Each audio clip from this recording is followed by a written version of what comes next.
निम्न प्रणाम। आप देख रहे हैं हमारा यूट्यूब चैनल सीताराम पूनिया। इसमें श्री गुरु जम्बेश्वर भगवान के बताए हुए शब्द बाणी के 44 नंबर शब्दों तक हमने हमारी मातृभाषा में भावार्थ समझा। उक्त शब्द का उच्चारण सुनकर लोहा पांगल को फिर से एक सवाल उत्पन्न हुआ और लोहा पांगल ने श्री गुरु जम्बेश्वर भगवान से कहा, लोहा पांगल यूं कहे, मेरे है यह चित्त, कच्छ जड़े मेरे लोहा का, तो आवे परतित। मेरे सतगुरु यूं कहे, लोहे जड़े तुम तात, शोभन नगरी संत प्रगटे, तब लोहे से आवे शांत। हे गुरुदेव, मेरे को ये एक श्राप मिला हुआ है या मेरे गुरु का ये कहा हुआ है कि जब आप भगवान का दर्शन करोगे तो आपके लोहे का कच्छ अपने आप जड़ जाएगा। परंतु लोग आपको भगवान मान रहे हैं और मैं आपके सामने उपस्थित हूँ, तो आप बताएं, क्या मेरे गुरु के बताए हुए शब्दों में संदेह है या आपके इस विष्णु के अवतार में संदेह है? अगर आप साक्षात विष्णु के अवतार पार ब्रह्म होते तो मेरे लोहे का कच्छ जड़ता व मैं इससे मुक्त हो जाता। कृपया हमें आप सच सच बताएं कि दोनों में कौन सी बात सत्य है व कौन से की बात झूठी है। तब श्री गुरु जम्बेश्वर भगवान ने लोहे पांगल को समझाते हुए शब्द नंबर 43 का उच्चारण किया, जिसका मूल पाठ इस प्रकार से है। ओम दोय मंदो दिल शिवी न कंथा, दोय मंदो दिल पूली न पंथा, दोय मंदो दिल सूनी न कंथा, दोय मंदो दिल कही न कथा, दोय मंदो दिल पंथ दूहेला, दोय मंदो दिल गुरु न चेला, दोय मंदो दिल बंधी न बेला, दोय मन दो दिल रब दूहेला, दोय मन दो दिल सोई न धागा, दोय मन दो दिल भीड़ न भागा, दोय मन दो दिल भेव न भेव, दोय मन दो दिल टेव न टेव, दोय मन दो दिल केली न केला, दोय मन दो दिल सुर्ग न मेला, रावल जोगी तांता फिरिया अणचिन्हो कहाँ पायो, काहे काज दे सावर चालो, मन हट सीखे न पायो, थे जोगन जोग्या भोग न भोग्या, गुरु न चिन्हो और रायो, कणबन कुक सकायो पिस्यो, निश्चय शरी न कायो, थे जोगन जोग्या भोग न भोग्या, गुरु न चिन्हो और रायो, बिन पाई चे पग दुख पावे, अवधु रहा दुसायो, पार ब्रह्म की सुध न जानी, तो नागे जोगे न पायो। इस प्रकार से गुरु जम्बेश्वर भगवान ने लोहे पांगल को शब्द के माध्यम से बताते हैं कि हे लोहे पांगल, हे आयस, तुम सुन कि न तो तेरे गुरु के उपदेश मिथ्य है और न ही तू जो सामने प्रत्यक्ष दर्शन कर रहा है विष्णु भगवान के अवतार का, यह झूठा है। लेकिन तेरे मन के अंदर दुविधा है, इसीलिए शब्द के अंदर गुरु जम्बेश्वर भगवान लोहे पांगल को समझाते हैं। वह हमारे को भी समझना चाहिए कि गुरु जम्बेश्वर भगवान के भाव क्या थे। ओम दो मन दो दिल कही न कथा, दो मन व दो दिल से कथा को भी नहीं कर सकते और न ही दो मन व दो दिल से कथा को हम श्रवण सकते हैं, सुनी न कथा श्रवण सकते हैं। मन को एकाग्रित करना ही सबसे बड़ा तप है। अगर किसी प्रकार की कोई दुविधा उत्पन्न हो जाए तो दो मन व दो दिल से ही होती है। आगे शब्द में समझाते हैं, दो मन दो दिल शिवी न कंथा, दो मन दो दिल सुनिए न कथा। दो मन व दो दिल से हम गोदड़ी को भी नहीं सील सकते, यानी कपड़ों की सिलाई नहीं कर सकते हैं। वह दो मन व दो दिल से किसी भी चीज को हम समझ नहीं सकते हैं। दो मन दो दिल पुलिय न पंथा, यानी दो मन व दो दिल से हम रास्ते को भी पार नहीं कर सकते या पुली को पार नहीं कर सकते हैं।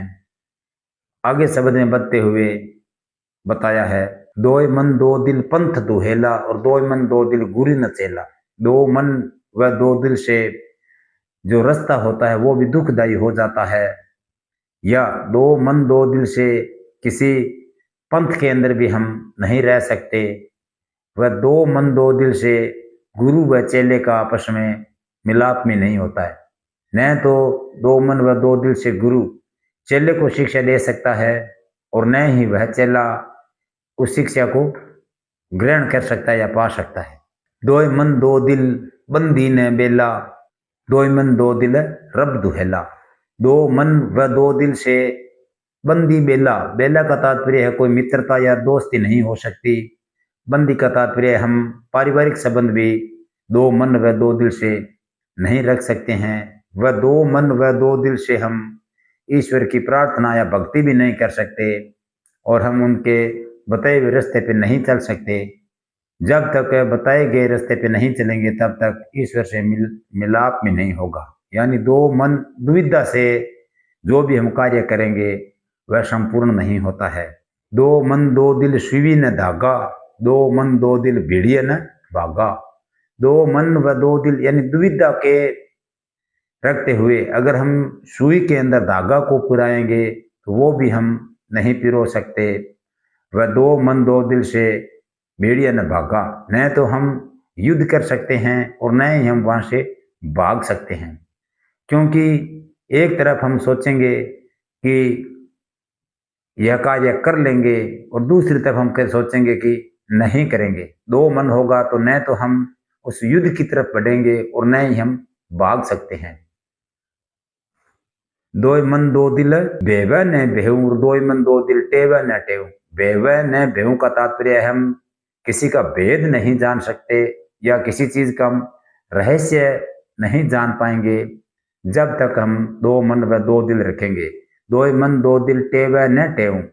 दो मन व दो दिल से हम किसी की सहायता भी नहीं कर सकते और न ही किसी से हम सहारा ले सकते हैं। अगर मन एकाग्रित नहीं है दो मन व दो दिल से हम किसी भी कार्य को संपूर्ण नहीं कर सकते हैं। दो मन दो दिल केली न केला और दो मन दो दिन स्वर्ग न मेला। दो मन व दो दिल से हम खेल भी नहीं खेल सकते, क्रीड़ा नहीं कर सकते।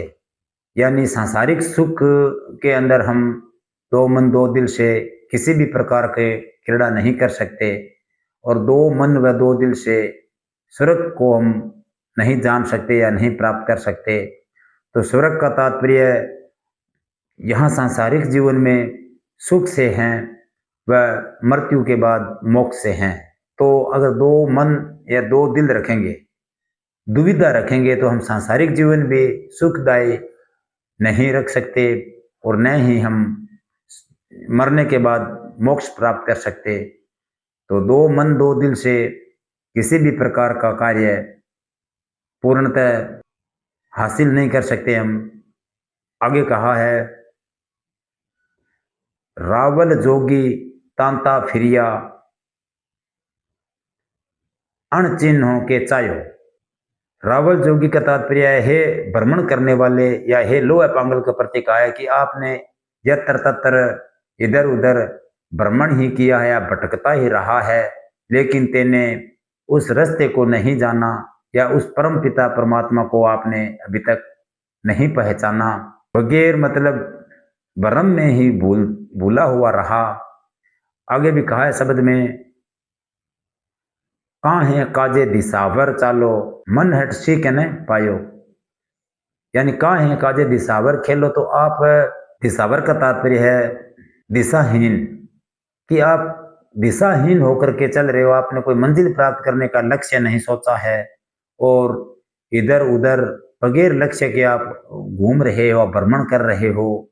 यानी आपने लक्ष्य तो कोई चुना नहीं और बगैर मतलब का पाखंड रच रखा है और इस लोहे के कच्छ का घमंड करते हुए इधर उधर घूम रहे हो या भटक रहे हो और मन के अंदर हट है, यानी मन से आप जिद कर रखा है कि मैं सबसे सर्वोपरि हूं, तो आपका ये कच्छ कैसे निवारण होता, किस प्रकार से यह जड़ सकता है।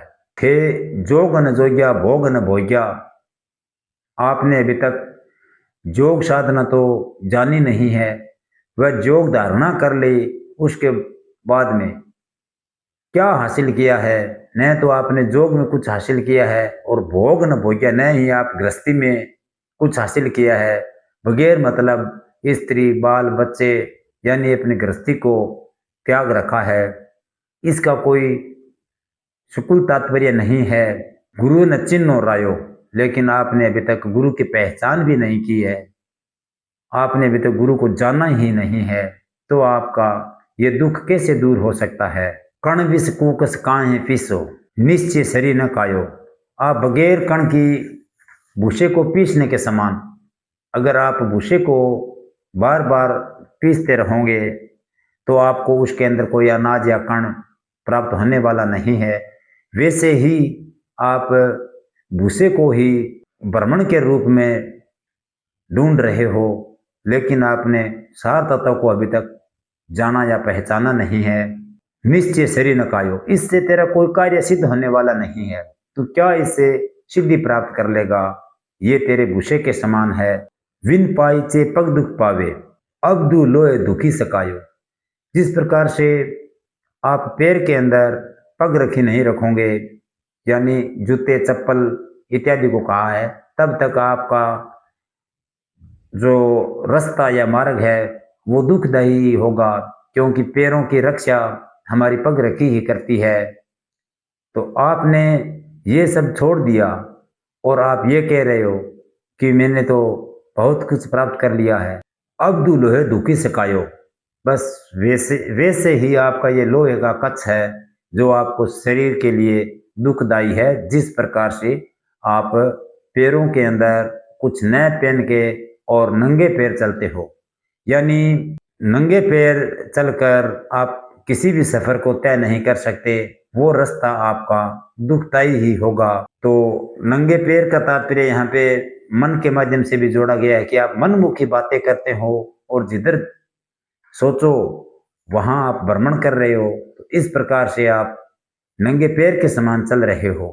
पार ब्रह्म की शुद्ध न जानी, तो नागे जोग न पायो। आपने उस परम पिता परमात्मा या परमेश्वर का पहचाना नहीं, शुद्ध प्राप्त नहीं की, जान नहीं सका, तो केवल मात्र नंगन रहने से आपको सिद्धि प्राप्त नहीं होती और न ही आपको ये योग साधना या भक्ति का कोई फल प्राप्त होता।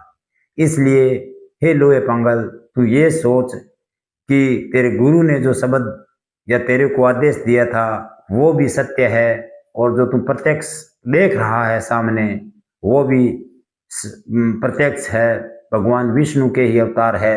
लेकिन तेरे मन के अंदर तब तक दुविधा है जब तक ये लोहे का कच्छ नहीं जड़ेगा। इसलिए तू एक मन व एक चित्त एकाग्रित होकर के और तू अपने घमंड रूपी वार्तालाप को त्याग कर, मैं जिस रास्ते को चुना है उस पे आप चलो, तो आपका यह लोहे का कच्छ जड़ जाएगा व आप इसके दुख से निवारित हो जाओगे। इस प्रकार से हमारे को भी कोई भी कार्य करना हो तो एक मन व एक चित्त से ही करना चाहिए। दो मन से किया हुआ कोई भी कार्य सफल नहीं होता। आगे इसके अंदर कुछ शाब्दिक भावार्थ जाने शब्दों का, जैसे दो मन दो दिल बार बार आया है, तो इसका तात्पर्य है कि मन को दुविधा में न डाल करके ध्यान कोई भी कार्य करना है एकाग्रित या चित्त से करना होता है। इसके लिए कहा है दो मन दो दिल। पुलिया शब्द आया है तो किसी रास्ते पे चलने के लिए कहा है। ईश्वर शब्द परम पिता परमात्मा या सार तत्व भगवान विष्णु के बारे में कहा है भी आप उसको जानो। भेव न भेऊ, यानी किसी चीज का भेदना या उसका रहस्य जानना। कथा, कथा का तात्पर्य है प्रवचन या सत्संगत करना या कथा करना। कंथा एक झोली सीढ़ने को कहा है। बेला, बेला शब्द का तात्पर्य है दोस्त, बेली या संबंधी को कहा है। वे दो मन दो दिल से कोई दोस्त भी आप नहीं बना सकते। या पारिवारिक संबंध भी नहीं रख सकते। टेवन टेव सहारा देने व सहारा लेने दोनों के लिए शब्द आया है। न तो दो मन दो दिल से हम सहारा दे सकते हैं, न ही किसी से ले सकते हैं। केली न केला यानी खेल खेलने को कहा, क्रीड़ा खेल खेलना या ग्रस्त आनंद प्राप्त नहीं होता है। केली का केला का तात्पर्य दो मन दो दिल से ग्रस्त आनंद भी हम नहीं पा सकते हैं। स्वर्ग न मेला यानी सांसारिक जीवन के अंदर हम सुख नहीं रख सकते व मृत्यु लोक के अंदर जाने के बाद में मोक्ष की प्राप्ति नहीं होती। रावल हे जोगी, हे लोहे पांगल, हे आयस, इसके लिए रावल शब्द आया है। यानी जोगी का भेद नहीं जानने वाले को भी रावल लिखा है। तांता दूर दूर तक भ्रमण करते हो लेकिन अपने अंदर आप खोज ही नहीं रहे हो, इसके लिए तांता शब्द आया है। चाहो तो फिर आप कामना किससे करते हो? दिशावर खेलो यानी दिशाहीन, बगैर दिशा चलना, उल्टा कार्य करना, उल्टा रास्ता पकड़ना, इसके लिए दिशावर खेलो शब्द आया है। कायो, कायो का तात्पर्य आपने कुछ भी प्राप्त नहीं किया है। गुरु न चिन्ह रायो यानी आपने उस गुरु को भी नहीं पहचाना है और गुरु ने जो रास्ता बताया है उसको भी आपने नहीं पकड़ा है अभी तक। कण का तात्पर्य दाना, अनाज आदि से है। कोकस, तूड़ी, भूसा जिसके अंदर कोई कण ना हो। निहच्चे का तात्पर्य है निश्चय। शरीर न कायो यानी किसी प्रकार का आपने कोई सिद्धि प्राप्त नहीं किया या कार्य उन्नति की तरफ नहीं चले हो। पाइचे पैरों के अंदर पग रखी, जूते चप्पल आदि के लिए पाइचे से बताया है। तो इस प्रकार से गुरु जम्बेश्वर भगवान ने 45 नंबर शब्द का मूल पाठ सुनाया वह हमने आपको मातृभाषा में जानने का प्रयास किया। अगर किसी प्रकार से कोई भाव त्रुटि हो गई हो, शब्द आगे पीछे हो जाए तो आप कमेंट में बताएं, हम गलती स्वीकार करेंगे व आने वाले वीडियो में सुधार करेंगे। मिलते हैं अगले नेक्स्ट वीडियो में, तब तक के लिए न्यून प्रणाम।